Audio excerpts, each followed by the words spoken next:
Nós estamos falando sobre violência escolar e concluímos o primeiro bloco falando sobre essa complexidade do ambiente ali, jovens, crianças que vêm de tantas realidades, tantas culturas, jeito de educar diferente e como o professor fazer com que este ambiente se torne um ambiente saudável para todos e que todos ali também sintam-se bem neste mesmo ambiente.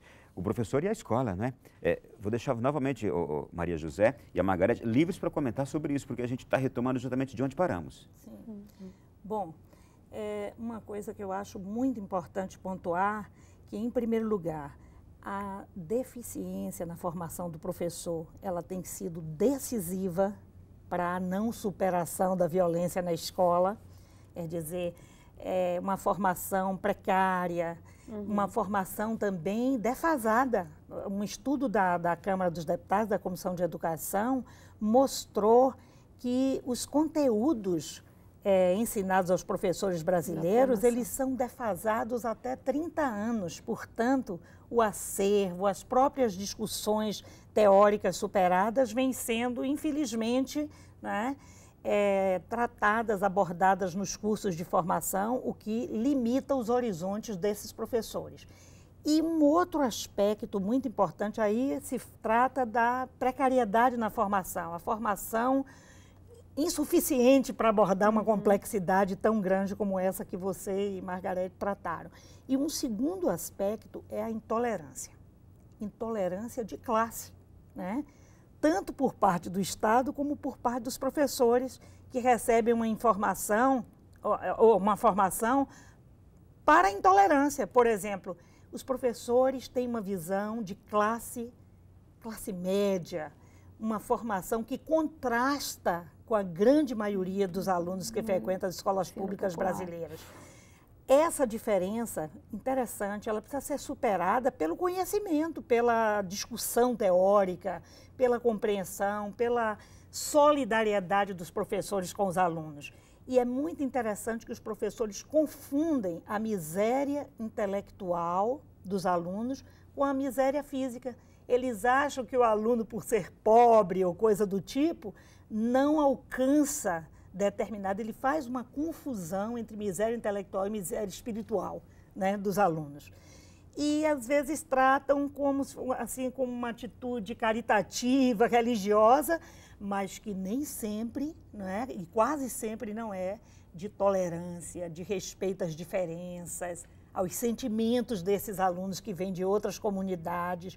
E isso é um fator gravíssimo de intolerância, que é achar que uns podem aprender, outros não, que uns são mais inteligentes, outros não, que são dotados de instintos maus ou bons, né? E, enfim, tudo isso termina, né, se convertendo em atos de intolerância, não aceitar a cultura do outro. Há um contraste entre a cultura do professor e dos alunos e, em consequência, a promoção da violência na escola. E aí entra naquilo que você estava abordando, que é muito diverso o ambiente escolar. Porque, veja, o professor, né, ele precisa estar numa posição de autoridade, de saber, de domínio do conhecimento, para acolher essa diversidade que chega, 20, 30 crianças, quando não mais, numa sala, cada um vindo de uma experiência familiar e social diferenciado, né? Então, esse professor que precisa, retomando a questão da formação, precisa ter uma formação acadêmica que lhe sustente esse saber, né? Porque hoje a gente passa por um período assim de questionamento em relação à autoridade, começando desde a autoridade familiar, dos pais e, consequentemente, do professor. O professor saiu daquele lugar de extrema autoridade, como era numa pedagogia ultrapassada, até entrar num lugar de destituição do seu saber. E essa fragilidade na função, no papel do professor, tanto do ponto de vista da formação intelectual, quanto da sua autonomia dentro da escola, fragiliza e facilita essa falta de autoridade que ele tem na classe, essa destituição em relação à própria família, do saber do professor, né? E aí o que acontece? Esse professor que está ali num lugar que precisa ser referência, que precisa sustentar para os seus alunos o conhecimento, a formação, o acolhimento, diante disso, o que ocorre? Uma fragilidade e um adoecimento do professor. Esse é um dado fundamental, o índice de adoecimento, tanto psíquico quanto físico, né, dos professores, e que isso não tem sido atendido nas políticas públicas educacionais como um dado fundamental ao adoecimento do professor. Eu preciso só pontualizar uma coisa. Vocês duas estão afirmando que a fragilidade da formação do professor, ela pode contribuir para este ambiente escolar também frágil, violento, e que isso não é uma culpa, mas é uma consequência. É uma consequência. É uma consequência. Margarete toca também num aspecto fundamental, que é o desprestígio social do professor, que começa pelos baixíssimos salários recebidos. Eu acabo de sair de uma pesquisa que é chocante, como os prefeitos, como governadores até, insistem em pagar baixos salários aos professores. Eles têm se recusado a pagar o piso salarial do professor, que agora é de R$ 1.451, né? Página, R$ 1.451. Hoje, os professores, com esses salários, não têm praticamente nenhuma diferença em relação aos seus alunos com os salários que recebem. Então, veja algo que poderia ser interpretado como um fator de igualdade, né? Está na mesma, mas que não é bom. Como um professor pode ganhar salários tão baixos, tão depreciadores, né, do seu... E volta naquilo que a Margarete falou, né? É um desprestígio. Desprestígio muito grande. Um professor ganhar igual ou menos ainda que um aluno é um desprestígio. Exatamente. Onde está aquela visão de outra época de o professor mestre, o professor, aquele que era o senhor do ensino, do saber, que prestávamos reverência a ele. Versado, letrado, Sim. Não é? Essa posição de mestria, vamos dizer, que numa educação, no modelo educacional anterior era autoritário, ditatorial, né, que não serve também, não é nesse sentido, mas essa posição de mestria, de suposição de saber, a gente tem uma deferência àquele sujeito, àquela pessoa, em que a gente sabe que tem um conhecimento que vai modificar a minha vida. É esse lugar que a gente precisa que o social recupere, né? E resgate com o professor, porque ninguém vai agredir. Eu posso fazer uma conclusão só desse pensamento, que nós vamos continuar falando muito, só desse pensamento? Os nossos políticos têm culpa na violência escolar.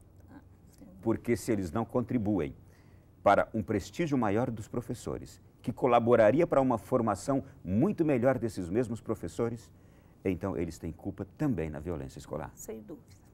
Sim, porque a gente está falando do quê? De legalidade. Né? A legalidade, a lei, vamos dizer, existem as leis, mas a legalidade também dessas instituições, dos primeiros combinados que a criança vai fazer na família, depois vai chegar na escola. Então, tem que ter um amparo social maior. Quando uma criança chega a uma escola, por exemplo, e ela vê as cadeiras quebradas, o ambiente desorganizado, uma merenda ruim, o lanche ruim, como que essa criança vai pensar que tem alguém que está cuidando dela, que se importa com ela? Se a merenda que ela recebe é de uma qualidade ruim, ou quando não recebe. Porque em muitos lugares a gente ouve notícias de desvio da verba. Por exemplo. Então, o que esse sujeito vai pensar? E se perde uma oportunidade fantástica, que é, no momento da merenda escolar, ser um momento pedagógico, não é? Socializador. Socializador. Quer dizer, nós criticamos jovens, adultos, que não têm educação doméstica, né? Que não sabem conviver socialmente, que não se comportam bem socialmente, mas a própria escola tem oportunidades raríssimas de educar para o convívio social, porque comer é um momento de comunhão, de um olhar para o outro, de partilhar.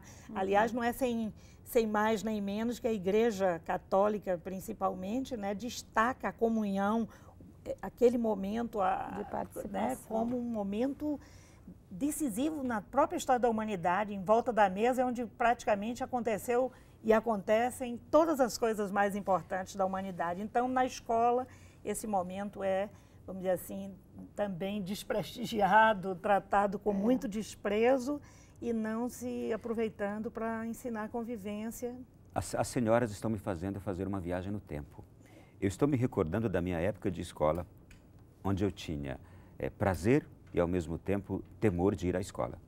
Eu tinha prazer quando, me lembrando agora da fila da merenda, do momento do canto do hino nacional, da oração que se fazia, e ao mesmo tempo temor, porque eu me lembro que eu apanhei na escola vítima de violência escolar, violência entre meninos. Apanhei naquelas brigas de ambiente escolar, provocada por um sentimento de raiva, de alguma coisa, que vocês estão me fazendo entender aqui de onde vinha aquele sentimento, daqueles que me bateram, daqueles com quem briguei. Então, vocês estão me fazendo fazer uma viagem agora que eu acho que é extraordinário também para as autoridades que imagino e torço muito que estejam nos vendo agora para repensarem justamente na atenção que deve ser dada à educação, ao professor, à escola como um todo. Porque hoje nós temos alunos armados na escola, professor apanhando, professor obrigando-se, sendo obrigado a aposentar-se mais cedo, vítima dessa mesma violência, sendo encostados pelo INSS, psicologicamente, ou vítima de violência psicológica ou violência física mesmo. E a própria formação de gangues entre os alunos para se sustentarem dentro dos ambientes escolar, né? Que se formam para ver disputa de poder, né, dentro da própria escola. Que professor essa escola que tem aluno armado precisa ter hoje? Que professor essa escola precisa ter, essa escola que tem aluno armado, que tem aluno batendo em professor? Exatamente. E é uma pergunta que você está fazendo. É uma pergunta também. Veja, inclusive violência e escola é um encontro inimaginável. É impressionante como a gente pode admitir uma escola, né, que é o lugar onde se faz a transmissão do conhecimento acumulado ao longo da história da humanidade, um lugar que deveria cumprir a função da socialização, porque a escola tem duas missões, né, fundantes.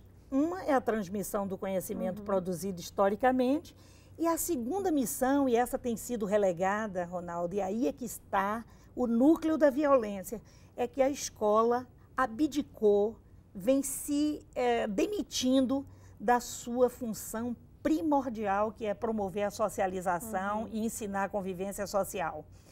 Vira um jogo de empurra, né? É a família que vai ensinar, é a escola, é a igreja, é o partido. Não, é a escola, essa é uma das missões da escola, a socialização, né? Ensinar a convivência social. E aí sim, nós desarmaríamos os alunos, porque se o professor, de fato, produzisse, né? E a instituição escolar, eu estou falando assim, porque a gente termina jogando muita responsabilidade nas costas dos professores, embora tenhamos que pontuar que essa é a função realmente do educador. É promover a paz, é ensinar a convivência social, é criar vínculos. Quando Margarete fala das gangues que se formam, sabe que é um apelo que esses alunos estão fazendo, sabe o que eles estão dizendo? Vocês não conseguem nos unir, vocês não conseguem nos fazer comunidade, não nos fazem pertencer à escola, portanto, vou criar um grupo de pertencimento. Quando eles criam gangues, é buscando um grupo. Isso significa que eles não conseguiram se sentir agrupados, unidos numa sala de aula, por exemplo.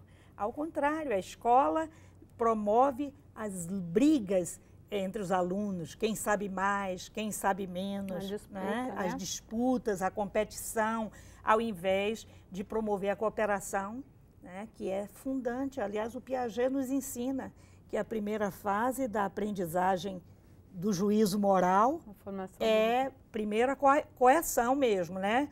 São os pais dando as ordens, é aquela fase da heteronomia, que você segue o modelo que está ali indicado. E a segunda fase, né, seria exatamente a cooperação. Como os alunos não aprendem a cooperação na escola, não trabalham enquanto grupo, não se filiam, vamos dizer assim, aos demais e à sua professora, constituindo mesmo uma turma, né, uma classe unida para aprender, eles terminam migrando para esses essas construções de gangues perigosas, terríveis. As notícias que nós temos desses atos violentos de alunos armados ou bater em professor, coincidem com alunos adolescentes. Raramente a gente ouve um ato mais violento, mais agressivo com crianças ou situações de meninos menores, né? Então a gente tem que pensar que uma criança chega à escola, né? Porque nós estamos, e ela tem um percurso a andar. Então o professor faz parte, a instituição escolar faz parte dessa constituição do sujeito, né? E principalmente a agressividade é inerente ao ser humano. Faz parte. Então, saber lidar com essa agressividade é uma coisa que a gente vai ter que... Vou inventar uma coisa assim. Será que a gente não vai ter que alfabetizar essas coisas, dessas pulsões, né, que a gente tem, a coisa de mais agressivo, menos agressivo, que a agressividade faz parte do instinto de sobrevivência. Só que a modulação e a mediação disso é que vai fazer parte da socialização, da educação, da moderação, dessa apreensão do juízo moral, que é a coisa do respeito, do limite, viver em comunidade. Porque quando chegar na adolescência, outros fatores vão comparecer que esse sujeito passou essa trajetória toda em uma escola sem ter aprendido a lidar com isso. Eu vou deixar para o próximo bloco uma pergunta para as duas também. Esta situação que o professor se vê obrigado a enfrentar, de alunos violentos, de alunos armados, por exemplo, dentro de sala, agressivos, seria uma oportunidade para se fazer algo no campo da educação? Ou é mais prejudicial, inclusive para a turma toda, do que também oportunidade de resgatar a educação, resgatar os valores numa sociedade violenta e agressiva? Vou deixar essa pergunta para o próximo bloco, porque também no próximo bloco nós vamos falar de uma experiência pioneira. Acaba de ser aprovado numa cidade brasileira, um município brasileiro, uma lei que cria, ou melhor, uma lei para que alunos respeitem os professores. No próximo bloco.